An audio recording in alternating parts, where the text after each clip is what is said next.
अस्सलामु अलैकुम वरहमतुल्लाहि वबरकातुहू।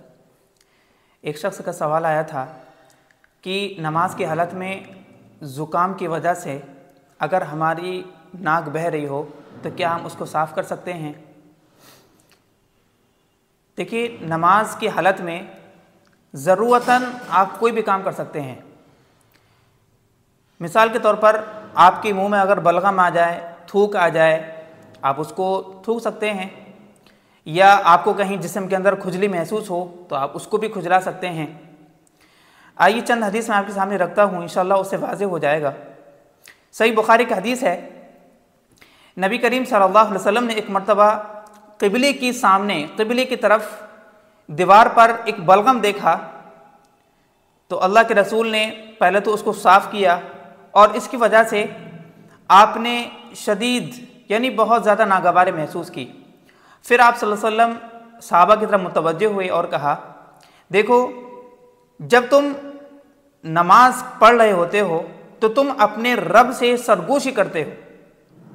यानी एक शख्स जो नमाज पढ़ता है वो अपने रब से गोया पोशीदा तौर पर बात करता है, सरगोशी करता है।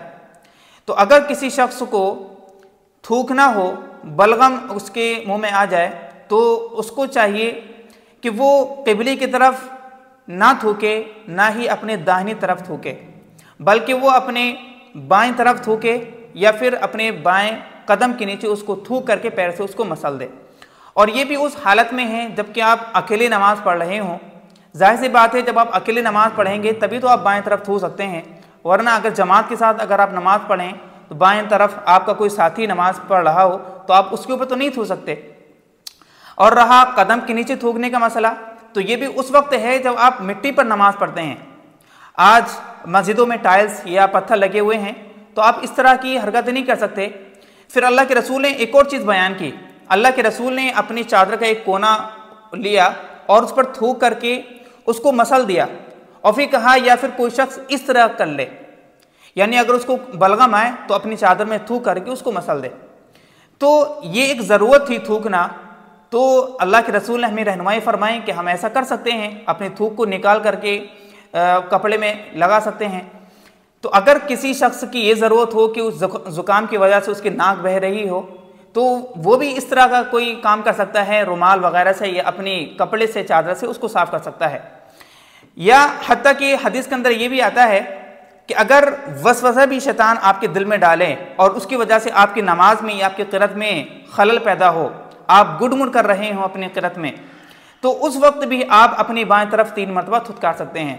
हज़रत उस्मान बिन अबिल आस रज़ियल्लाहु ताला अन्हु अल्लाह के रसूल सल्लल्लाहु अलैहि वसल्लम की खिदमत में हाजिर हुए और उन्होंने अपनी ये गुजारिश की और ये अर्ज़ किया, या रसूल अल्लाह, जब मैं नमाज पढ़ता हूँ तो मैं अपनी क़िरात भूल जाता हूँ, यानी गुडमुड हो जाती है, मेरे और मेरी नमाज और क़िरात के दरमियान कोई चीज़ हाइल हो जाती है।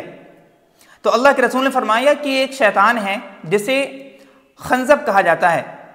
तो जब तुम इसको महसूस करो, इस शैतान को, कि वो तुम्हारी नमाज में आकर के खलल पैदा कर रहा है, तुम्हारे अंदर वसवसा पैदा कर रहा है और तुम अपनी नमाज की क़िरात में भूल जा रहे हो, तो तुम पहले अल्लाह की पनाह तलब करो और फिर अपनी बाईं तरफ 3 मरतबा थुतकार दो।